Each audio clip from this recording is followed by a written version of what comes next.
నేను ఈ పెళ్లి విషయంలో ఒత్తిడి చేస్తుండగా తను నాపై రాత్రి 12 గంటలకు ఏప్రిల్ 19 రోజు రోకలి బండతో నేను నిద్రిస్తుండగా దాడి చేయడం జరిగింది.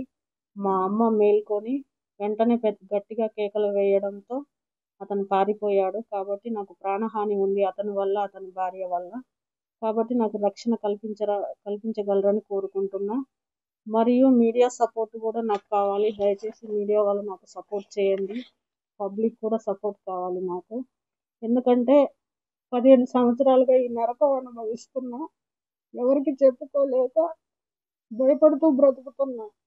ఈసారితో ఈ సమస్య అనేది తీరిపోవాలని కోరుకుంటున్నా. ప్లీజ్ అందరు కలిసి హెల్ప్ చేయండి.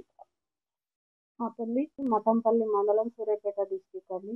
నాకు బానోతు లచ్చిరామ్, మఠంపల్లి మండల్, సూర్యాపేట డిస్టిక్ అనే ఆర్టీసీ కండక్టర్తో నాకు నా 16 సంవత్సరాల వయసులో అతనితో పరిచయం ఏర్పడింది.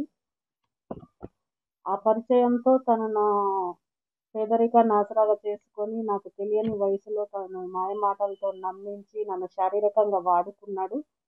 తర్వాత కొద్ది రోజులకి నేను పెళ్లి చేసుకోని అతన్ని ఒత్తిడి చేయగా అతను దాట వేస్తుండడంతో మోసం చేశాడని తెలుసుకొని నేను మా మఠంపల్లి పిఎస్లో కంప్లైంట్ ఇవ్వడం జరిగింది 2010-13 ఆ సంవత్సరంలో. ఆ తర్వాత ఆ కేసులు కొద్ది రోజులు నడిచాయి. 2018లో ఆ కేసులు అతను పెళ్లి చేసుకుంటా అనడంతో నేను కాంప్రమైజ్ కావడం జరిగింది.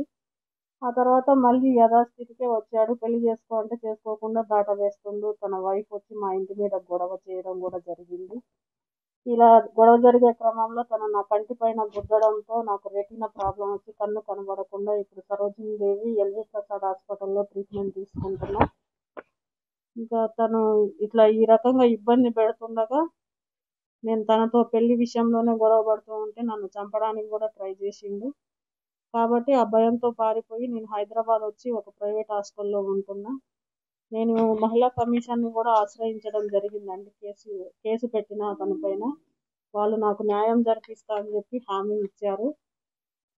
ఇంకా డీజీపీ సార్ని, ఇంకా హ్యూమన్ రైట్స్ కమిషన్ని మరియు సజ్జనార్ సార్ని కూడా కలవబోతున్నానండి. ఆపండి ఒకసారి.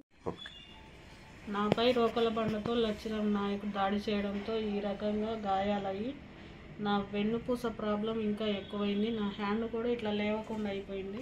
మొత్తం షేకింగ్ వస్తుంది. కాబట్టి నాకు ట్రీట్మెంట్ కూడా కావాలి. ఎవరైనా హెల్ప్ చేయగలరు ప్లీజ్.